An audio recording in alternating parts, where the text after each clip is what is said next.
can go now to the next topic, the 50, number 50, which is the testimony of Ananda and the audience gathered on Vulture Peak to the existence of Amida Buddha and his Pure Land. So, Kosho, please entertain us with the Dharma. Okay, Sensei, yes. I mean, I'm looking now at my notes here to answer this topic. So basically, there is a whole section devoted to, actually, the commentary on the larger sutra has of Joshu Sensei has a commentary on all of the 48 sections of the sutra. So this section corresponds to section 42.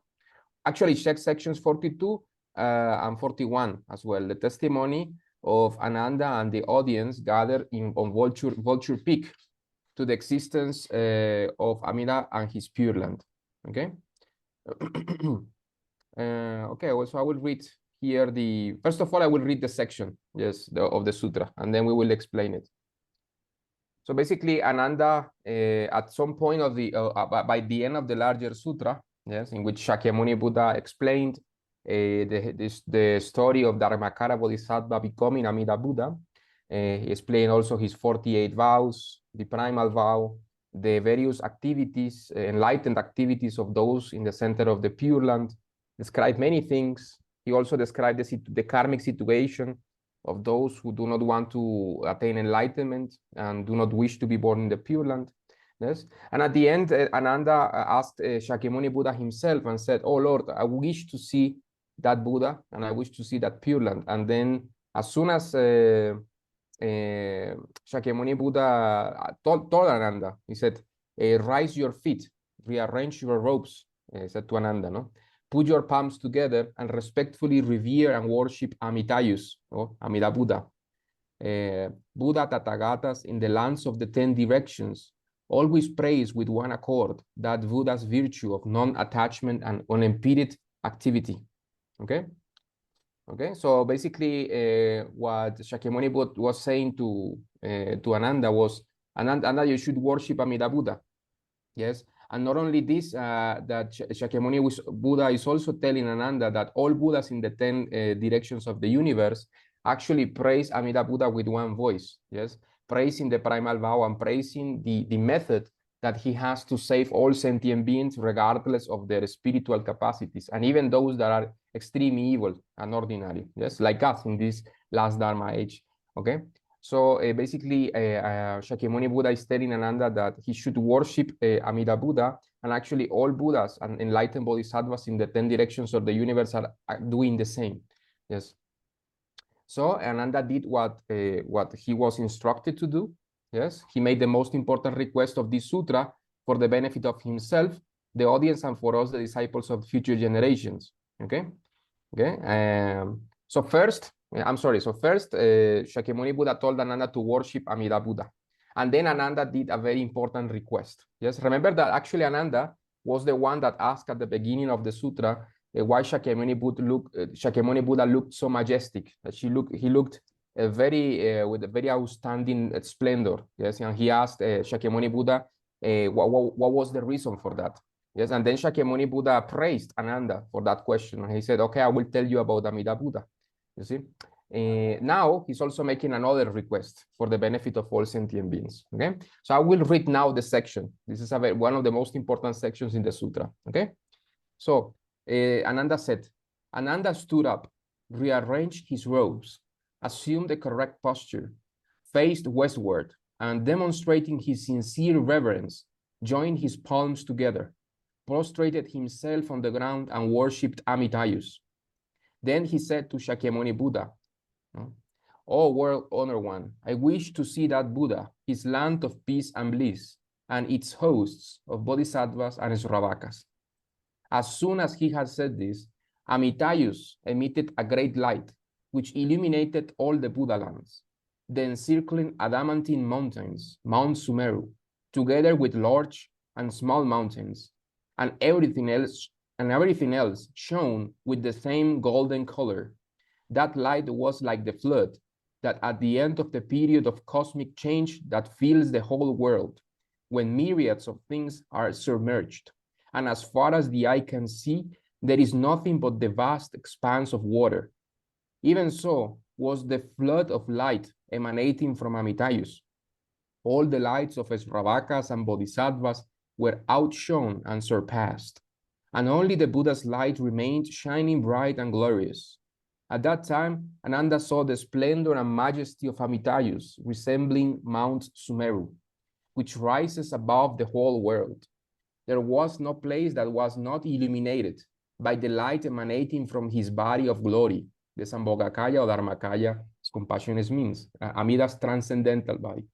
The four groups of followers of the Buddha in the assembly saw all this at the same time. Likewise, those of the Pure Land saw everything in this world. Now, Amida Bu. This is a very important passage, because here, by the grace of Amidaji, Amida Buddha, yes, and by the grace of Shakyamuni Buddha, then, and by the request of Ananda, who wished to see Amida Buddha and the Pure Land, then he was granted that wish, and then Amida Buddha himself and all of and a vision of all those in the Pure Land appeared in the sky for everybody to see. So all the bodhisattvas, all the arahats there, yes, all of these great beings, yes, Maitreya, Shariputra, Ananda, all of these great arahats, and all of the Mahayana bodhisattvas also Amida Buddha at the same time, and the inhabitants of the Pure Land. Okay, so as Yosho Sensei explains here in the commentary, you cannot misinterpret this. Yes, if you want to misinterpret it, that is your own problem, But the sutra is very clear. Yes, the sutra cannot be distorted. Yes, cannot be twisted. It is very clear that Shakyamuni Buddha wanted us to see Amida Buddha as a real enlightened being. Yes, so much so that he even asked Ananda. Yes. And also Ananda as a representative, and also Maitreya and Ananda as representatives of the audience there, of the arahats and the enlightened bodhisattvas. And he asked 3 times, and we will see about these three questions. He said, Ananda, did you see what everybody saw here? He said, yes, Lord, I did. Yes. Did you see Amida Buddha preaching the Dharma? I said, yes, Lord, I did. Did you hear the sounds? Yes, Lord, I did. So he asked 3 times. Ananda, yes, and also Maitreya, yes, and all the audience, yes, and Ananda as representative of the audience in Vulture Peak, you see. So whenever you see that the Buddha is repeating something, you see that he wants to emphasize something, you see. This is something very clear in other sutras as well, and when he wants to make something very clear, yes. And what is Shakyamuni Buddha trying to convey to us? What is he trying to express? Yes, that basically that Amida Buddha is a real enlightened being, and that the Pure Land is a real enlightened place. Yes, and we shouldn't misunderstand this sutra as some kind of esoteric teaching, symbolic teaching, or something like this. Yes, because I think that Shakyamuni Buddha knew beforehand that many people would not accept this sutra on faith. So he was trying to make things easier for us. Yes, not only he thought about all of the story of Dharmakara Bodhisattva becoming Amida Buddha, he also explained his 48 vows, and he explained that all Buddhas in the universe are praising Amida Buddha at the same time. Not only that, but he also manifested by the power of Amida Buddha and Shakyamuni, yes, through the grace of the Buddhas, yes, Amida Buddha appeared before all of these hundreds, yes, of people that were there, yes, including Maitreya, Ananda, Shariputra, and all of these great bodhisattvas and arahats, you see. So the audience literally saw them before their very eyes, you see. Okay, so I will quote here the commentary of Yosho Sensei. He says, no sincere follower and reader of the above lines can possibly misinterpret what happened there, yes, in Vulture Peak. Yes, the revelation of Amida and his land really took place, and the audience literally saw them before their very eyes. There is no hidden metaphorical or symbolical meaning in this. I repeat, the audience literally saw them before their very eyes. Yes. Okay. And as I told you, Shakyamuni Buddha asked Ananda many times. Yes. The Buddha said to Ananda, yes, in the I quote the larger sutra now. He said, "Have you seen that land filled with excellent and glorious manifestations? all spontaneously produced from the ground to the heaven of the pure abode? Ananda replied, yes, I have. And in the name of Maitreya and all the audience. You see?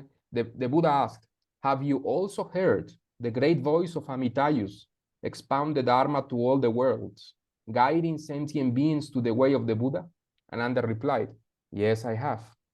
Then another time he said, the Buddha further asked, have you also seen the inhabitants of that land move freely, riding in 7 jeweled airborne palaces, as large as 100,000 Johannas, to worship the Buddhas of the lands in the 10 directions?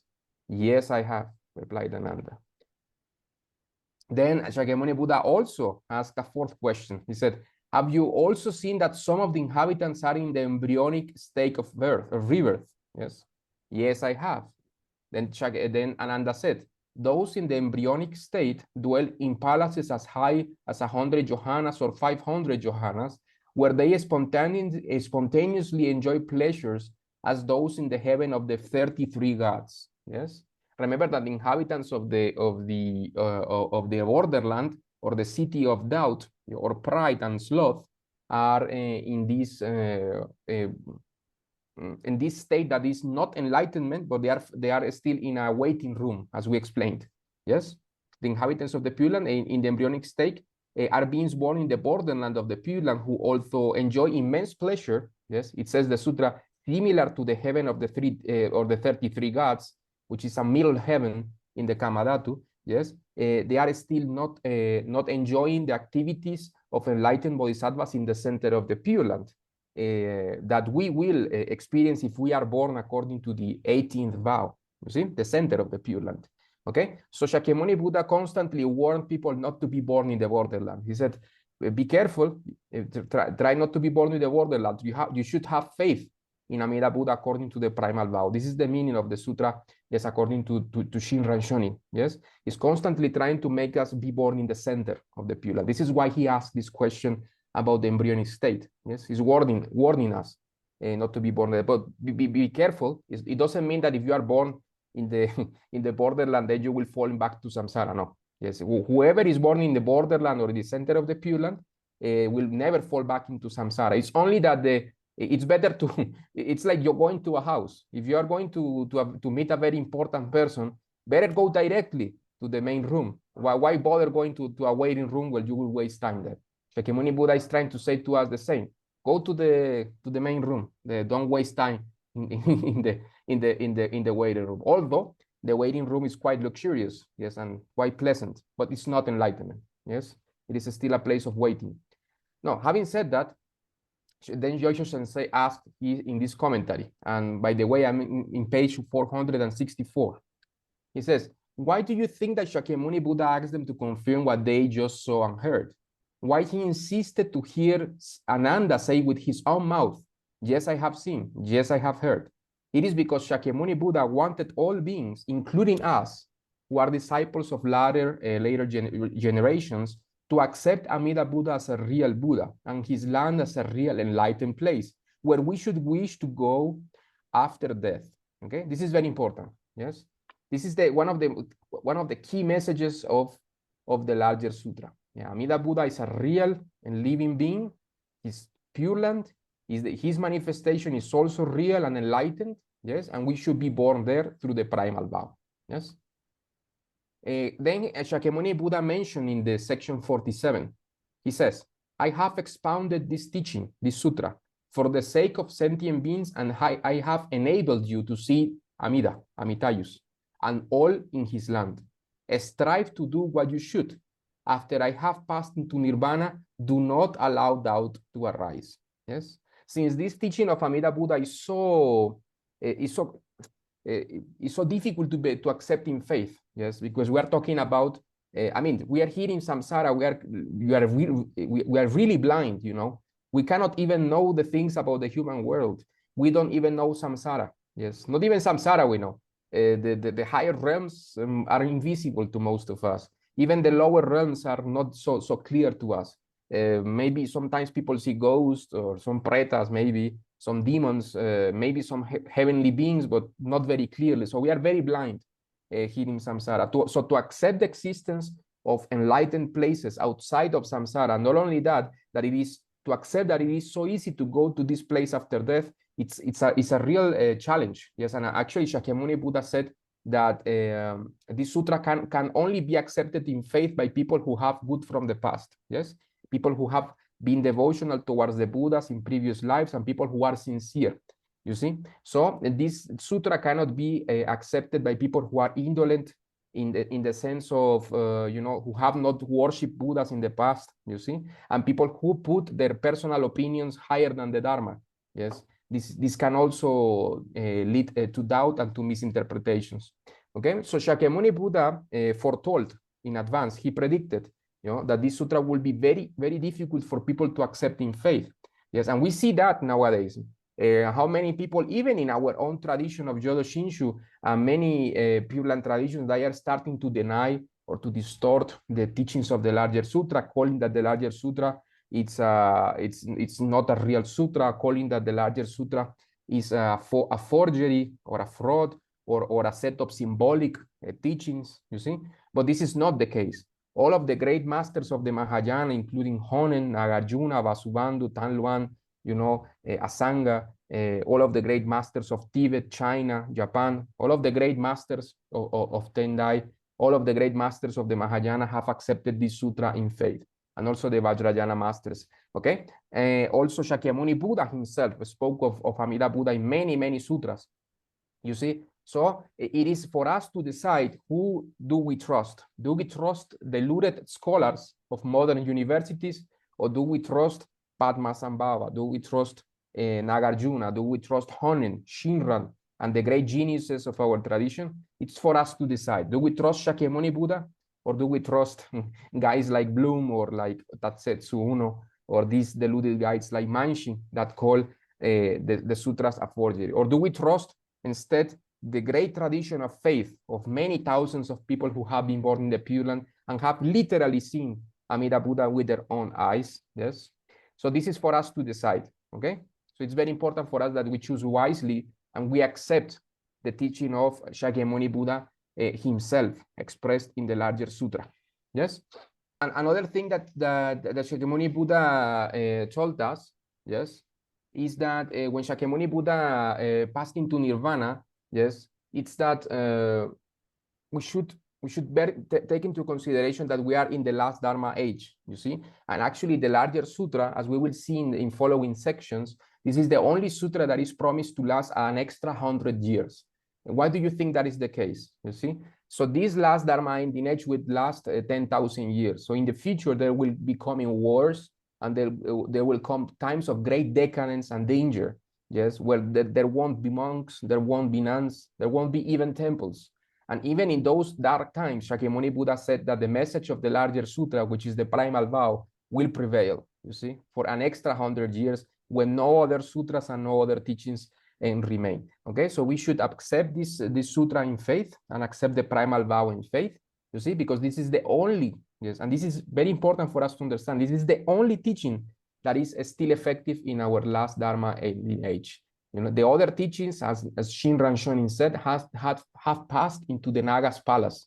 Yes. In other words, this is a poetic way to say that they are no longer effective. Yes, they are there in appearance, but they are no longer effective. Yes, like the great teachings of esoteric Buddhism, Chan, or all of these great self-power practices that are very beautiful and they were very effective, but nowadays not even one person can attain enlightenment through them.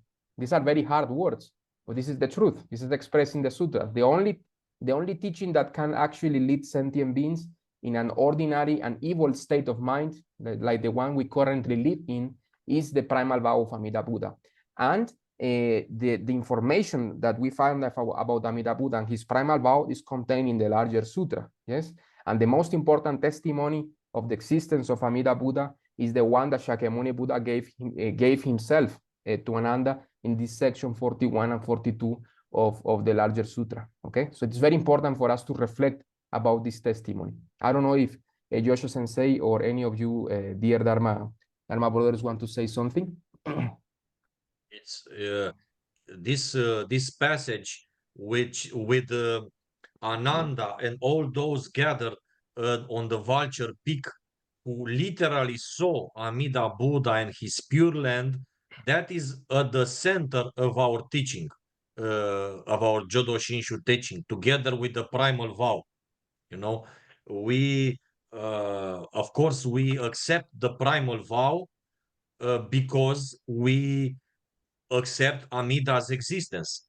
We cannot have faith in somebody who is not a real person.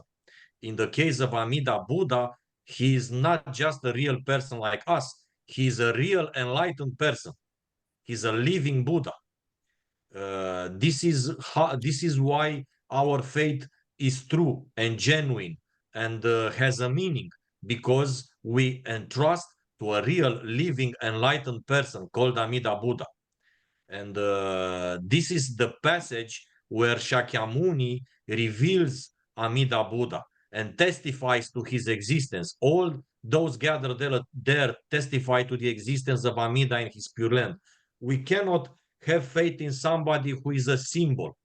We cannot be saved by a metaphor. We cannot go to a place that is only a myth. We can have faith only in a real person, in our case, Amida Buddha, and we can only go to a real enlightened place, the Pure Land. So this is why Shakyamuni showed Amida Buddha and his Pure Land to the audience, so that we have a testimony. That is a testimony for all generations, including us. And the larger sutra was not the only occasion when Shakyamuni offered such visions. According to the Contemplation Sutra, Amida Buddha and his Pure Land were also shown to Queen Vaidehi, who was the wife of King Bimbisara from Magadha. Ananda and Mahaumat Galayana, who were two main disciples of Shakyamuni Buddha, were also present as witness of this revelation that is mentioned in the Contemplation Sutra. So I would like to also quote that passage. Quote from the Contemplation Sutra.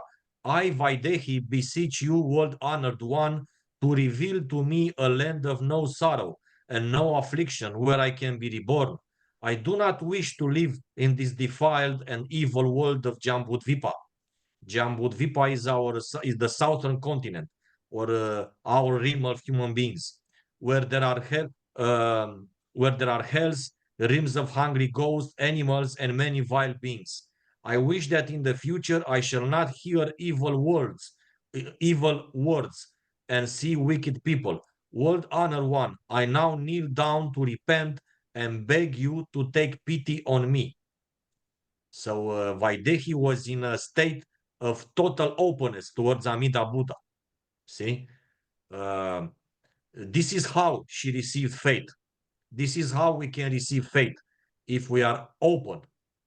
Then the world honored one sent forth from between his eyebrows a flood of light that was the color of gold and illuminated the innumerable worlds in the 10 directions. Returning to the Buddha, the light settled on his head and transformed itself into a golden platform resembling Mount Sumeru. On the platform appeared the pure and resplendent lands of all the Buddhas in the 10 directions. Innumerable Buddha lands like this, glorious and beautiful, were displayed to her. So Vaidehi actually saw all the pure lands of various Buddhas. Vaidehi then said to the Buddha, O world-honored one, these Buddha lands are pure and free of defilement, and all of them are resplendent. But I wish to be born in the land of utmost bliss of Amitayus, Amida. And also Vaidehi says, world honored one, through the Buddha's power, even I have now been able to see that land. So she actually saw the land of Amida. It's also the Buddha said to Ananda and Vaidehi, listen carefully and ponder deeply. I will expound for you the method of removing suffering. Bear my words in mind and explain them to the multitude of beings. And now pay attention here. When these words were spoken, Amida, appeared in the air above, attended on his left and right by the Mahasattvas Avalokiteshvara and Mahastamaprapta. So brilliant was their radiance that it was impossible to see them in detail. They could not be compared even with the 100,000 nuggets of gold from the Jambud River. After she had this vision of Amida, Vaidehi knelt down in worship at Shakyamuni's feet and said to him, World Honor One, through your power, I have been able to see, I repeat, to see Amida and the two bodhisattvas. So again, we have another testimony, which is very, very, very important. And yes, so yes, please, Kosho.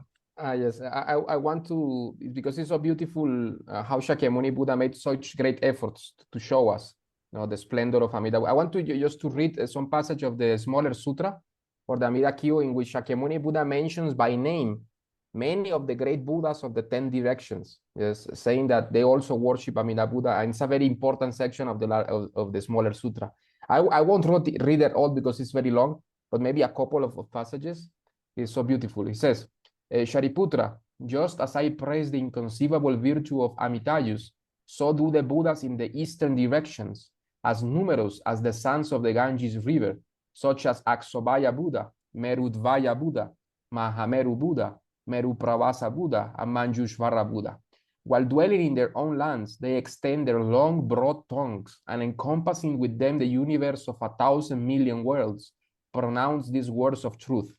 Sentient beings should accept this sutra entitled Praise of the Inconceivable Virtue and Protection by All Buddhas.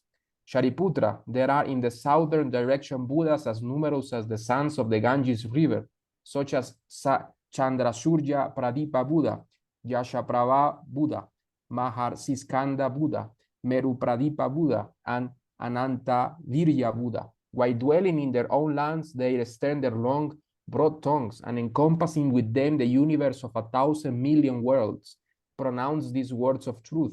Sentient beings should accept this sutra entitled Praise of the Inconceivable Virtue and Protection by All Buddhas. Shariputra, there are in the western direction Buddhas as numerous as the sons of the Ganges River, such as Amitayus Buddha, Amitaketu Buddha, Amitadvaya Buddha, Mahaprabha Buddha, Mahapravasa Buddha, Ratnaketu Buddha, and Sudaras Miprava Buddha. While dwelling in their own lands, they extend their long, broad. So as you see, then Shakyamuni Buddha goes to all the directions, the Nadith, the Senir, the east, the west, yes, all of the directions, all of these Buddhas, and he mentions them by name, yes. So this is also, I think, very important because Shakyamuni Buddha is actually showing something that we can see in Tibetan art all the time, and also many forms of Mahayana art in general. Amida Buddha is always in the crown, yes, of Avalokiteshvara, in the crown of Tara, Padmasambhava. Always you see Amida Buddha there. Yes, it's a way that the Buddhas are showing us who should we entrust. We should always entrust to somebody that is even more important than them, or more effective, or has a more universal method to save sentient beings. So all the Buddhas are actually guiding us through many skillful means, yes, to the land of Amida Buddha. Yes, this is why even for example, Medicine Master Buddha has a vow. If you read the Medicine Master Buddha Sutra, he has a vow that he says that he helps actively sentient beings to be born in the land of Amida Buddha, yes, by doing their practices. And many other Buddhas, Bodhisattvas, have similar vows. Like for example, Kshittigarbha Bodhisattva, the Bodhisattva that helps beings in hell, he also has some passages that he says that he helps people to be born in the land of Amida Buddha. Samantabhadra as well. So you see, Amida Buddha is all over the map, all over the place in Mahayana. Why? Because he's praised by all Buddhas in the universe. Yes, not only by us, he's also praised by all Buddhas, and this is inconceivable. So this is why we should accept the primal vow in faith and do it with total confidence. Yes, with total confidence, because all of the Buddhas are actually encouraging us to do it. Yes, and as Yosho Sensei said, he appeared not only in the larger sutra, also in the Contemplation Sutra. Yes, and in many other stages or in history Yes, that Amida Buddha has appeared to many great masters in China as well to honing himself. So you see, Amida Buddha is for us there to contemplate and to feel his power if we are open to it. Okay. Yes, and that indication in the smaller Amida Sutra, when Shakyamuni says that in this and that direction there are such and such Buddha, there are. So those Buddhas exist. You point to a direction and you say the name only of real persons. When you mention a direction and you mention the name, then it means that you think that person really exists. You talk, Shakyamuni Buddha talks about real existing persons, enlightened persons. This is why he gives a direction and he gives their names. Their names. That's very important. While also mentioning, as you said, Kosho Sensei, that those Buddhas themselves testify to the existence of Amida Buddha and the pure and the primal vow of Amida Buddha, encouraging, praising him, and thus praising his method of salvation and encouraging us to entrust to him as a real enlightened person, wishing to be born in a real enlightened land. It's very important. This is the essence of Jodo Shinshu. We speak about the primal vow and we say that we are the school of the primal vow. So, but the primal vow is true only if the one who made the primal vow is also true and real, you know, and the pure land where we are encouraged to go by the maker of the primal vow is also true and real. It cannot be otherwise. It's logical. See? So you cannot say, oh, I trust in the primal vow, I follow the primal vow of Amida Buddha, but I don't believe in the real existence of Amida. That's bullshit. It's impossible. You see? If you are a true follower of the primal vow, then you accept the real existence of Amida Buddha and of his pure land, because you need to entrust to him and go to his pure land. Yes. If you guys want to comment, please. Yes, I wanted to say that's absolutely true, because how can you go to a place where you don't believe in? I don't understand. Like, yeah. I've met a lot of people who did the same stuff and they would tell me, oh, I believe in it, and then I don't. And then I would just tell them, okay, then why are you practicing it at all? It's just a waste of time then. And they would just say that they would practice it just for fun. It's just like an intellectual pleasure for them, basically. It's very As you sad can what's see, going on. yeah, as you can see in Vaidehi's testimony, she's begging Shakyamuni Buddha to show her a pure land for salvation, because she says, I don't want to be born again in this world of suffering. I want to get out. So without an aspiration to escape samsara, there is no Buddhism. Buddhism is just not just for fun. Buddhism is not an intellectual game. It's not a self-help book. No, it's about escaping samsara, the repeated births and deaths. Yes.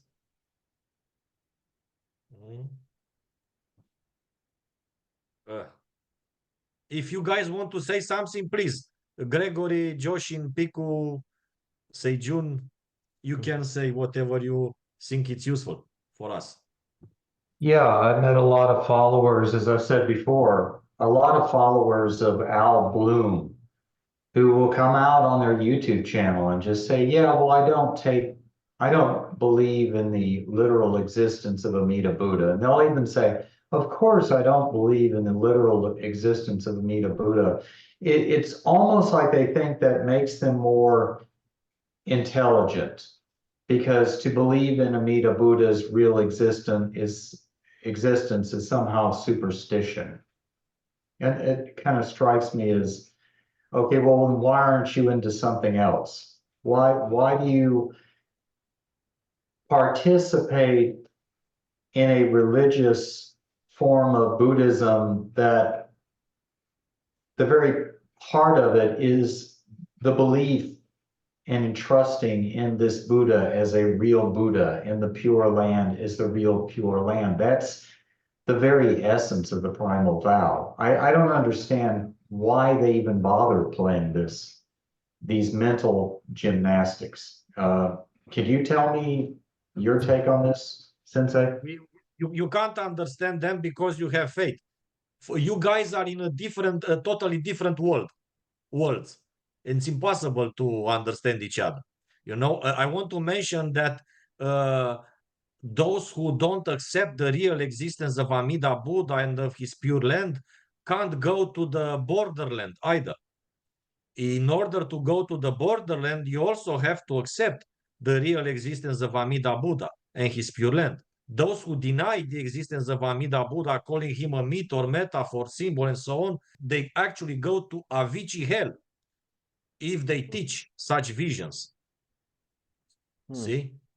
That's very bad. And I explained this in an article, and also Kosho Sensei explained in our previous topics that the true so-called exclusion in the primal vow of Amida Buddha, the exclusion sentence, it actually refers to a self-exclusion, because those who don't accept the real existence of Amida and his pure land self-exclude from his salvation.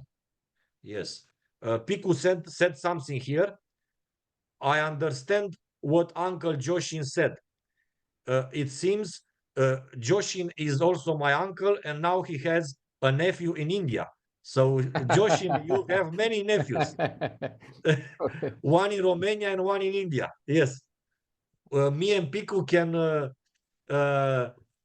say to everybody that we have an American uncle. So Piku said, I understand what Uncle Joshin said. It seems that it's important for to understand that we are intelligent than to be free from samsara. Thank you, this sangha. I know his teachings. I now hear teachings with the sense of hearing a good news from Buddha about escaping samsara. Previously, I listened like I used to watch a podcast. Yes. Buddhism should not be just an information, but a way to salvation. As we already said, we are looking like Vaidehi. We beg for a way to get out. We are not just playing smart, reading about this or that and picking and choosing what we like. No, we want desperately to go out of samsara. We have this sense of aspiring to become a Buddha. That's why we follow this path. For us, Buddhism is not just another podcast, but is a way of salvation. That's very important. Yes, and Amida Buddha is our savior. And Shakyamuni Buddha is the messenger, is the one who taught us about Amida Buddha. Yeah. Wonderful. Yes, as Piku said here, I think this is what he wanted to say. We do not play intelligent or we do not play smart. We want to be free from samsara. Yes. Thank you, Piku. Thank you, Piku.